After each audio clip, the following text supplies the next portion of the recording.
Hello friend, मैं doctor Jitendra Mohan रोहट्टा, Jaunpur. आज हम लोग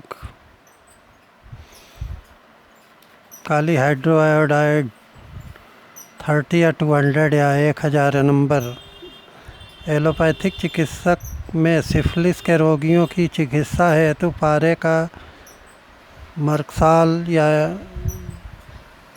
मरकार 30 या 200 या 1000 या 10,000 नंबर के उपयोग करने के पर अधिकतर और अनिवार्य रूप से काली हाइड्रोआयोडिकम का प्रयोग होता रहता है। गंडमाला रोग,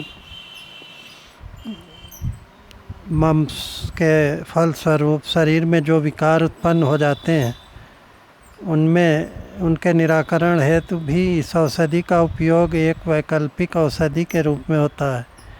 यह वैकल्पिक औषधि क्या है? इस विकल्प की परिभाषा इस प्रकार दी गई है। एक ऐसी औषधि जो धीरे धीरे रोगी की आदतों अथवा प्रकृति में परिवर्तन लाती है और बिना किसी विशेष बाधा के उसे पूर्ण स्वस्थ बना सकती। वस्तुतः यह एक अत्यंत श्रेष्ठ औषधि मानी जाती है। होम्योपैथिक चिकित्सा प्रणाली में हर रोगी के लक्षणों को देखकर ही दवा का चुनाव किया जाता है। दवा का चुनाव रोगी और औषधि के लक्षणों की समानता पर निर्भर करता है। यही कारण है कि दवा के प्रयोग के क्षेत्र में होम्योपैथिक प्रणाली एलोपैथिक प्रणाली से कहीं श्रेष्ठ ठहरती, क्योंकि इसके अंतर्गत सूक्ष्म रूप से औषधि की परीक्षा की जाती है। उत्तम और उपयुक्त दवा चुनने वाले होम्योपैथ की सबसे बड़ी विशिष्टता यह रहती है कि वह लक्षणों में थोड़ा अंतर होने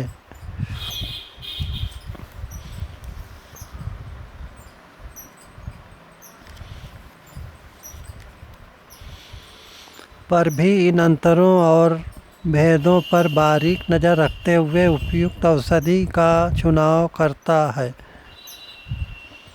मोस्ट इम्पॉर्टेंट सिम्टम: यदि यह चुनाव विवेकपूर्ण ढंग पर हुआ तो दूसरी दवा बदलने की ज़रूरत ही नहीं पड़ती। एक ही दवा रोगी को पूरी तरह रोग मुक्त कर देती। यह भी कहा जाता है कि निमोनिया की चिकित्सा में भी इस औषधि का इस्तेमाल होता है, परंतु इस संबंध में मुझे कोई प्रत्यक्ष जानकारी या अनुभव नहीं है।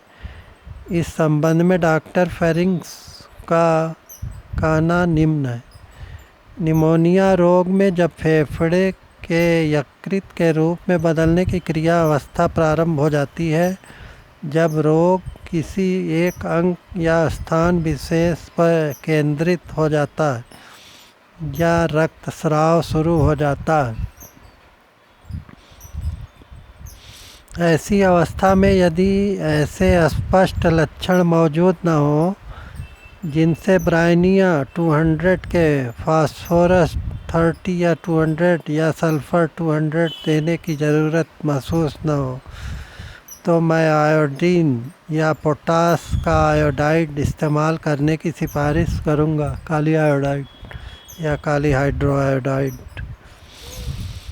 हिपेटाइजेशन क्रिया के बहुत अधिक उग्र रूप पकड़ लेने पर मस्तिष्क में रक्त संचय होने अथवा मस्तिष्क के रस क्षरण होने की अवस्था से में भी यह दवा उपयोगी सिद्ध होती है। मोस्ट इम्पॉर्टेंट सिम्टम: इन अवस्थाओं वाले रोगियों का चेहरा शुरू में लाल हो जाता है, आँख की पुतलियाँ कुछ फैल जाती हैं, रोगी को तंद्रा उत्पन्न हो जाती है और देखने में वह बेलाडोना 200 का रोगी जैसा प्रतीत होता है, परंतु बेलाडोना 200 का प्रयोग करने पर कोई लाभ नहीं होता।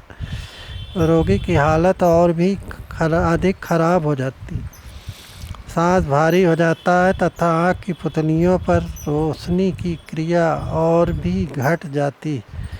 यह इस बात का संकेत होता है कि रोगी के मस्तिष्क में रस का क्षरण शुरू हो रहा है। यदि इस विकार पर काबू नहीं पाया गया तो रोगी को मृत्यु लगभग निश्चित रहती है। Most important symptom. लेकिन इसके बाद फैरिंगटन भी आगे कुछ नहीं कर पाते। वह केवल यह प्रश्न उठाते हैं बेलाडोना 200 से रोग क्यों दूर नहीं हुआ।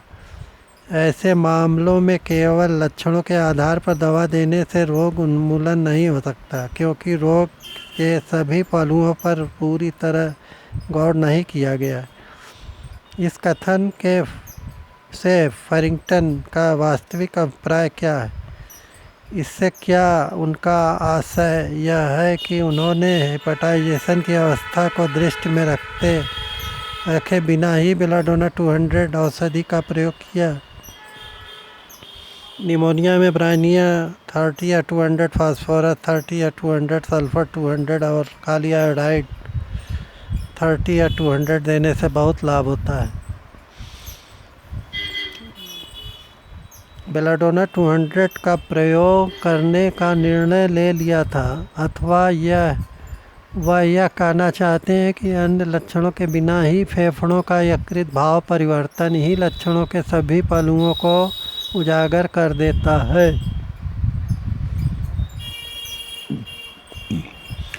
उनके भ्रमाजल के यहाँ 2 चरम बिंदु हैं और प्रश्न उठता है कि उनमें से किसे चुनते हैं। मेरा तो यह कहना है कि रोग के अन्य सभी लक्षण फेफड़े को यकृत में बदलने की प्रक्रिया को छोड़कर रोगी के सभी पहलुओं को प्रकट नहीं करता है।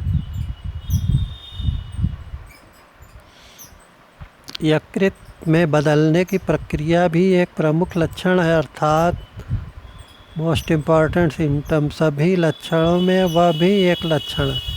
अब उनका कहना है, अपने कान रोगी की छाती से लगाइए तो आपको महसूस होगा कि एक या दोनों फेफड़े कड़े और ठोस से प्रतीत होने लगेंगे।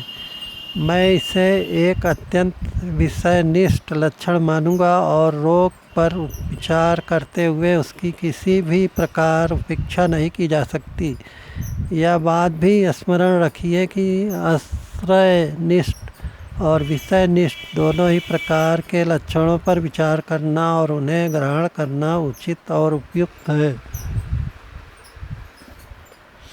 हैरिंग्स की प्रसिद्ध पुस्तक गाइडिंग सिम्टम वॉल्यूम 6 पृष्ठ 441 के अनुसार शारीरिक प्रणाली के मध्यवर्ती भाग में रस विषय प्रवेश के कारण विधान तंतुओं में उत्पन्न गड़बड़ी, सूजन, शोथ, ग्रंथियों में फैलाव, कोमल अर्बुद के कारण हड्डियों का बढ़ना और फूलना इत्यादि से संबंधित विकारों और रोगों के कारण हड्डियों का बढ़ना और फूलना इत्यादि से संबंधित विकारों और रोगों में भी यह अवश्य कारगर सिद्ध होती है। धन्यवाद दोस्तों।